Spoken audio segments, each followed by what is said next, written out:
ఆంధ్రప్రదేశ్ ముఖ్యమంత్రి నారా చంద్రబాబు నాయుడు గారు ఆంధ్రప్రదేశ్ రాష్ట్రంలో ప్రస్తుతం ఉన్నటువంటి 26 జిల్లాలకు మరో 4 జిల్లాలను జోడించి మరి నైసర్గిక స్వరూపాన్ని మార్చేటటువంటి ప్రయత్నంలో ఉన్నారు. ఇక్కడ రాజకీయ పార్టీలన్నీ కూడా పార్టీలు అధికారం మారినప్పుడల్లా కూడా పాత వాసన లేకుండా తమదంటూ కొత్త శైలి ఏదో ఉండాలనే ప్రయత్నం చేస్తూ ఉంటారు.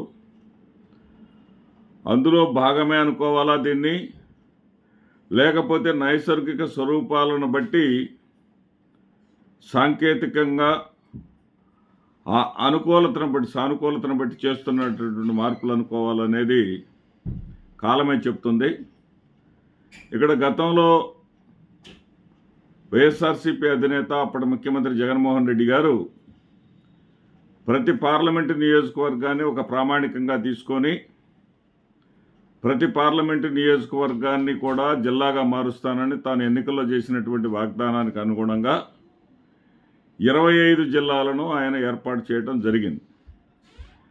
అయితే ఇక్కడ అతి పెద్దదైనటువంటి అల్లూరి సీతారామరాజు జిల్లా, అరకు జిల్లాని మన్యం జిల్లాగాను అక్కడ ఉన్నటువంటి భౌగోళిక పరిస్థితుల రీత్యా 25 స్థానంలో 26 జిల్లాలుగా ఏర్పడటం జరిగింది. అయితే ఈ 26 జిల్లాలను ఈ రోజున కూటమి ప్రభుత్వం అధికారంలోకి వచ్చిన తర్వాత చంద్రబాబు నాయుడు గారికి ప్రథమ ప్రాధాన్యమైనటువంటి, ఆయన చెప్తా ఉన్నాడు, ఏపీ అంటేనే ఏ అంటే అమరావతి అని, పి అంటే పోలవరం అని చంద్రబాబు నాయుడుతో సహా ప్రతి ఒక్క నాయకుడు కూడా తెలుగుదేశం పార్టీకి సంబంధించి వాళ్ళు చెప్తున్నటువంటి మాట అది.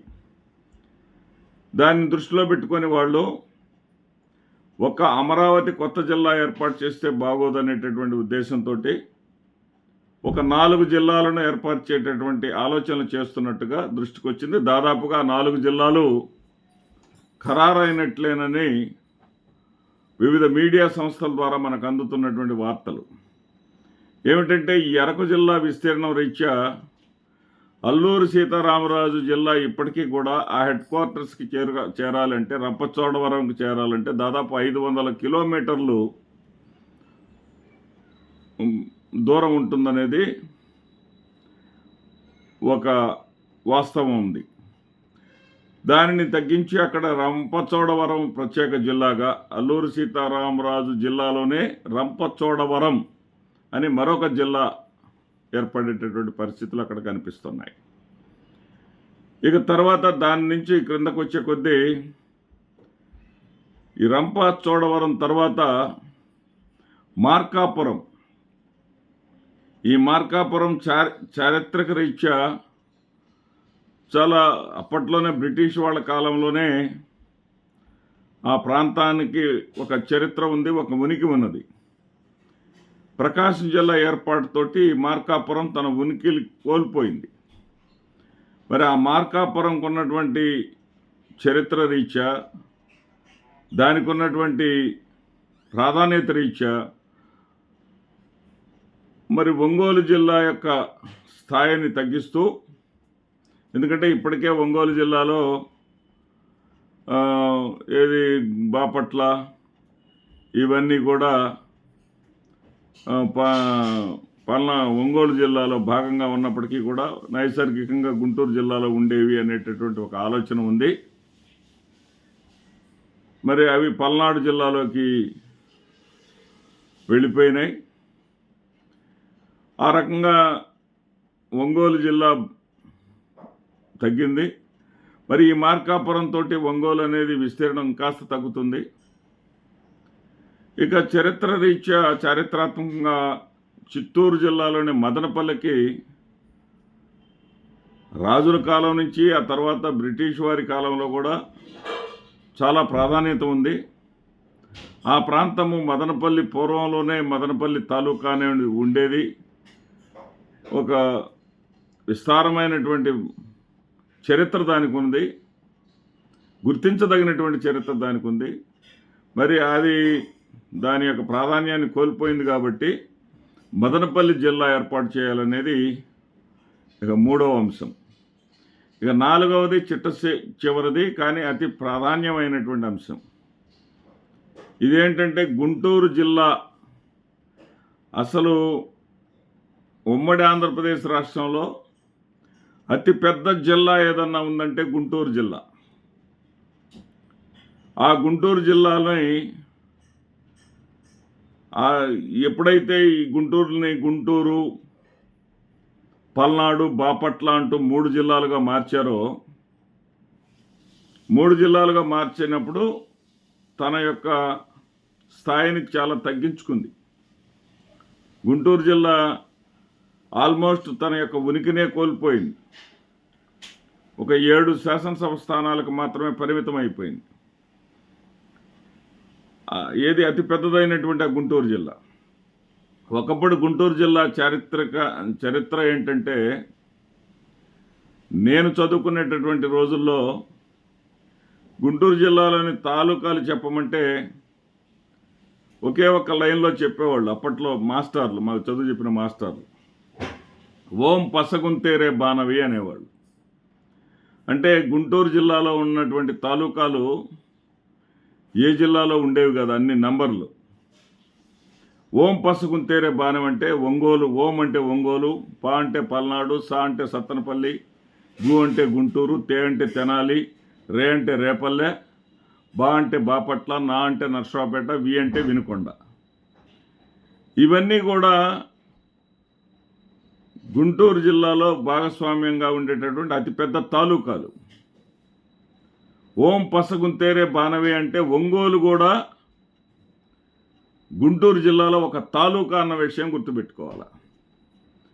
అలాంటి చారిత్రక ప్రాధాన్యత ఉన్నటువంటి గుంటూరు జిల్లా ఈ రోజున అమరావతి పట్ల చంద్రబాబు నాయుడు గారికి ఉన్నటువంటి ప్రాధాన్యం వల్ల దాని యొక్క విస్తీర్ణత మరింత కుచించుకుపోతూ ఉంది. చంద్రబాబు నాయుడు గారు అమరావతికి, ఎందుకంటే గతంలో ఉమ్మడి ఆంధ్రప్రదేశ్ రాజధానిగా హైదరాబాద్ ఉండటం వల్ల కేంద్ర ప్రభుత్వానికి అమరావతికి ఆంధ్రప్రదేశ్ రాజధానిగా గజెట్ నోటిఫికేషన్ ఇవ్వడానికి సాంకేతికపరమైనటువంటి ఇబ్బందులు ఉన్నాయి.